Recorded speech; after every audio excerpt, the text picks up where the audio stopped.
नमस्कार मित्रांनो, अभ्यासवाणी या चॅनलवर तुमचं स्वागत आहे. अभ्यासवाणी रोज अभ्यास रोज प्रगती. अनेकदा असं होतं, आपण तासनतास टायपिंगचा सराव करतो, पण एक वेळ अशी येते की आपल्या टायपिंगचा वेग काही वाढत नाही.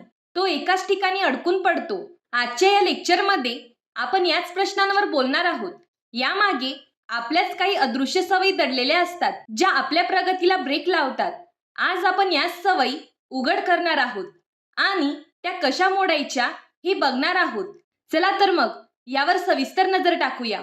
आज आपण टायपिंग स्पीडची मर्यादा, डोळे आणि बोटांचे तंत्र, वेगापेक्षा अचूकतेचे महत्त्व, बसण्याची पद्धत, सराव आणि लयीचे रहस्य या 5 मुद्द्यांचा आढावा घेणार आहोत. तर आपला पहिला भाग आहे टायपिंग स्पीडची मर्यादा. प्रगती नेमकी थांबते कुठे आणि का? टायपिंग शिकताना हा अनुभव प्रत्येकालाच आला असेल. सुरुवातीला वेग चांगला वाढतो, पण अचानक अडचण यायला सुरुवात होते. रोज 2-2 तास सराव करूनही वेग एका जागी लॉक का होतो? आणि ती अडचण म्हणजे 30 ते 35 शब्द प्रति मिनिटांचा टप्पा.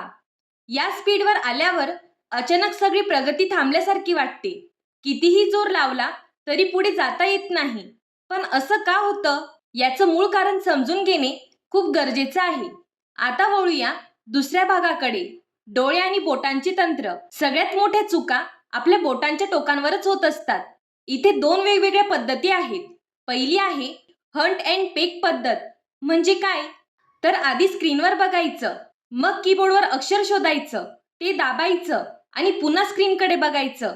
हे असं सतत खालीवर पाहिल्यामुळे टायपिंगचं स्पीड कधीच वाढू शकत नाही. याच्या अगदी उलट असते टच टायपिंग पद्धत. यामध्ये डोळे फक्त आणि फक्त स्क्रीनवर स्थिर असतात.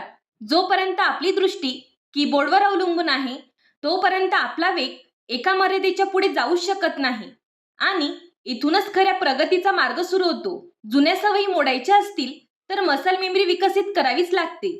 पाहिल्याशिवाय प्रत्येक अक्षराची जागा बोटांना आपोआप समजली पाहिजे. जेव्हा आपण बोटांवर विश्वास दाखवतो, तेव्हाच टायपिंगचा वेग हा खऱ्या अर्थाने वाढू लागतो. आता आपण एक छोटी पण अतिशय महत्त्वाची गोष्ट बघूया. कीबोर्डवर F आणि J या बटनांवर छोटे फुगवटे असतात. हे डिझाईन उगाच दिलेले नसते. खाली न बघता केवळ या फुगवट्यांच्या स्पर्शाने तर्जनीला तिची योग्य जागा समजते. डोळ्यांचा वापर न करता बोटांना दिशा मिळाली यासाठीच हे दिलेले असतात. पण हे साध्य करण्यासाठी कडक शारीरिक शिस्त हवी. म्हणजे हात नेहमी कीबोर्डच्या होम रोवरच असायला हवे. ई दाबायचं असेल तर त्यासाठी ठरलेलंच बोट वापरलं गेलं पाहिजे. स्पेस बारसाठी चुकूनही डावा अंगठा वापरायचा नाही. कोणत्याही बोटाने कशाही कीज दाबल्या तर बोट भरकटतात आणि स्पीड तिथेच कमी होतो. आपला तिसरा भाग आहे वेगापेक्षा अचूकता.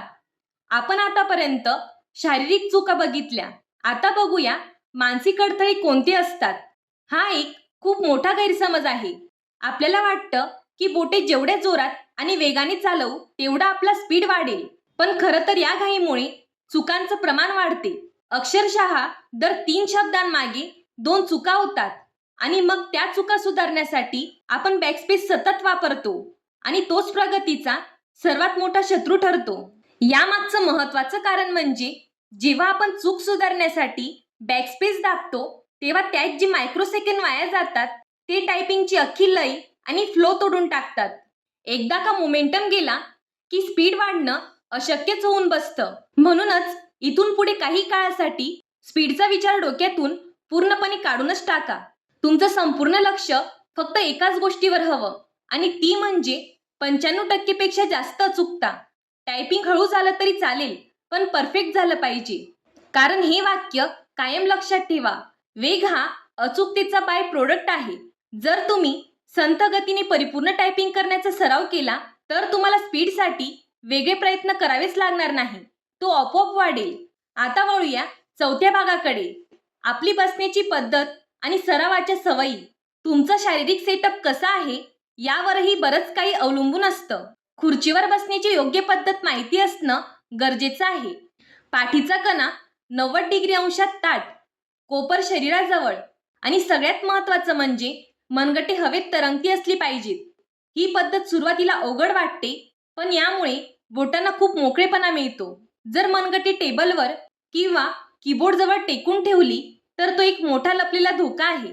यामुळे बोटांची हालचाल ब्लॉक होते आणि अगदी 15 ते 20 मिनिटातच हात जड होतात आणि थकायला लागतात. सरावाचं वेळापत्रक कसं असावं? तर बघा मित्रांनो, सुट्टीच्या दिवशी सलग 4 तास सोपे शब्द टाईप करत बसण्यात काही अर्थ नाही. त्यापेक्षा दररोज 30 ते 45 मिनिटे काढा आणि कठीण शब्दांचा, झेड किंवा क्यू सारख्या अवघड अक्षरांचा सराव करा. जेव्हा अवघड अक्षरांची सवय होते, तेव्हा नेहमीचे साधे शब्द तुम्ही आपोआपच भन्नाट वेगाने टाईप करू लागता.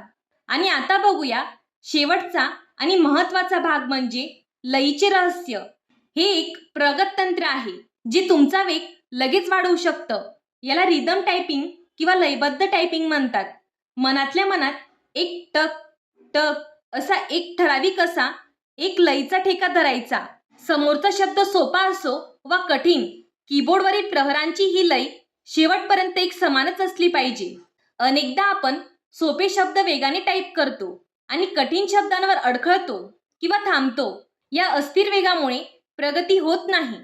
पण जेव्हा आपण एक समान आणि अखंड लय राखतो, तेव्हा बोटांचा एक सुंदर ताळमेळ बसतो आणि टायपिंग हे एका नव्या उंचीवर पोहोचतं. आता जाता जाता जरा विचार करा, यापैकी कोणती अदृश्य सवय होती जी तुमच्या टायपिंग स्पीडला आतापर्यंत मागे खेचत होती?